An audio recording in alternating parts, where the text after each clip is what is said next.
Hey everyone, welcome back and happy, Tuesday. All right, guys. We have a lot to talk about, a lot to discuss, especially because even though I just brought up a photo, no, we're back to talk about the Real Housewives of Beverly Hills and Dorit and PK's very contentious divorce. This is not going to be good. I'm telling you guys, like, I can see this from a mile away as somebody who is a product of divorce. I've said this a million times. I can see it from a mile away and it ain't looking good. I'll tell you that. But before we jump in, if you guys haven't already, go ahead, pop off in the comment section. If you guys are not subscribed, get subscribed. Don't forget to hit that notification bell. And also don't forget that tonight, Jason and Gelsey are going live at 10:30 p.m. Eastern for Anchor Watch. I will pin that link in the comment section. That way you guys can check it out. But here we go.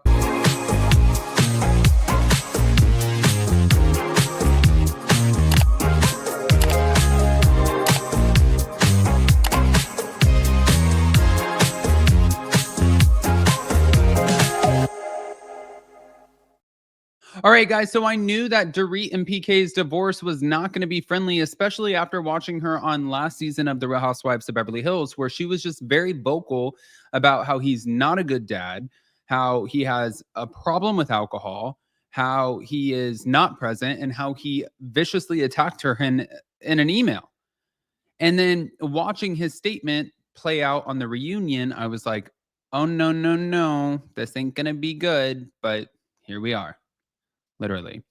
So Dorit, by the way, they have about a 9-year age gap. Dorit and PK, they're locked in a messy divorce battle. And I think that's fueled by a lot of financial stress. I mean, think about it. There's overdue tax bills, the potential loss of their $8 million home, um, loans that have been taken out by Dorit's LLC. It's a lot. It's a lot. Now, Dorit does bring in a Bravo salary, but she is requesting support, and PK is pushing back, trying to claim a cut of her Real Housewives of Beverly Hills income. And both of them are digging in for like this whole legal battle that I think essentially is going to result in like mounting legal fees. I don't know what the end result of this is, but I think that they both just want to win. Now, an insider described their situation as like a very nasty fight, saying that both parties are obsessed with winning and prepared for a long, costly legal war. And I'm wondering, is it Sutton who's in your head? Because Sutton, you married a man who had a baseball team and had all of these hidden things. You get about $300,000 a month in alimony. Like, you hit the divorce jackpot.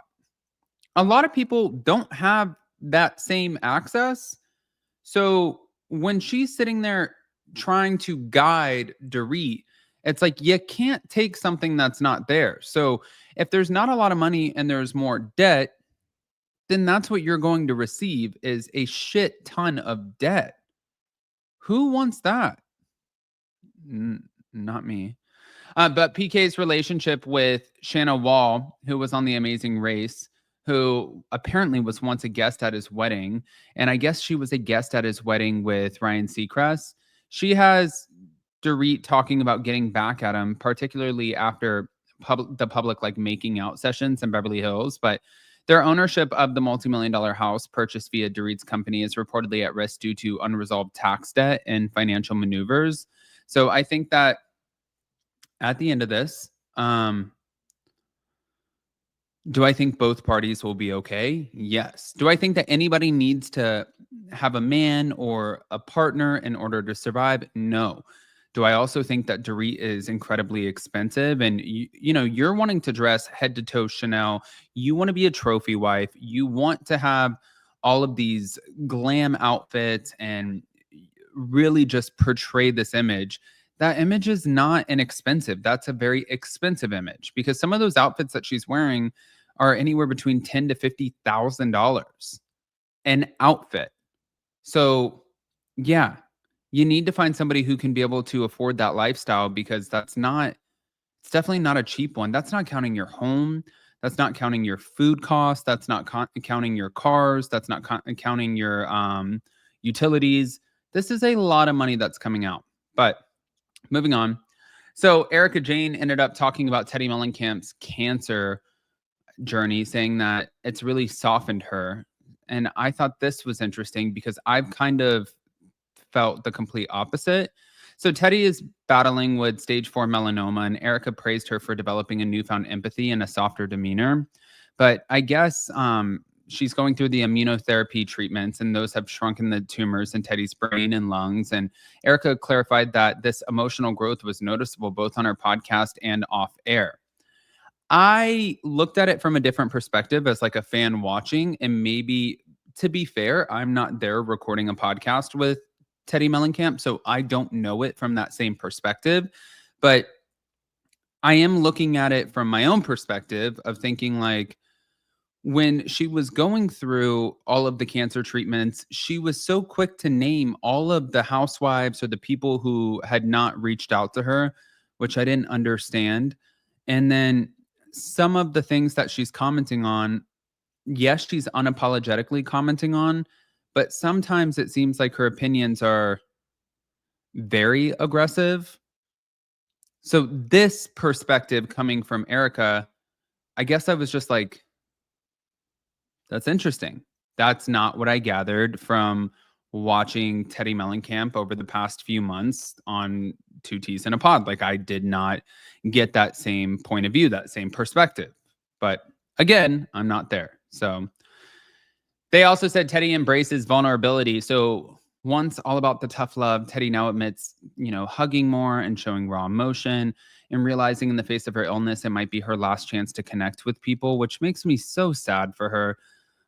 Erika shared specific moments of Teddy's newfound support for her during her hardship, capturing a deeper bond and mutual care. And Teddi is basically what they're saying, cherishing her time with her 3 kids, Slate, Cruz, Dub, while Eddie often, is offering steady emotional backing. But I don't think that at the end of the day, I don't think that she has really exhibited a softer side. I think that she has exhibited more of like a you side.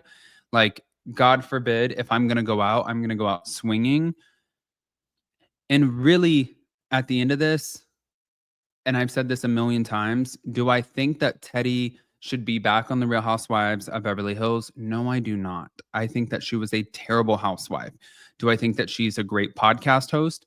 Yes, I absolutely do. But do I think that she has come off a little bit more aggressive since her surgeries, the immunotherapy, the diagnosis, and I think chemo?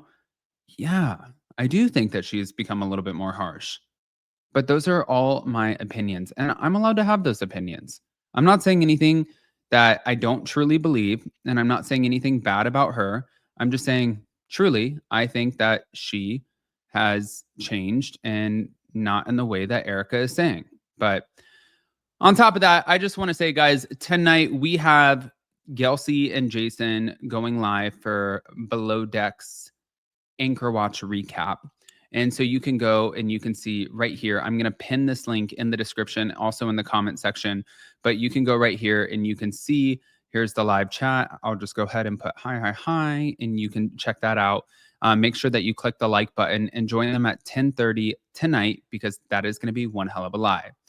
Now, with that, I love you guys. We're also going live on our Up and Adam live chat tonight for the Valley and Real Housewives of Miami. So we're going to have a lot to talk about. See you soon. Bye.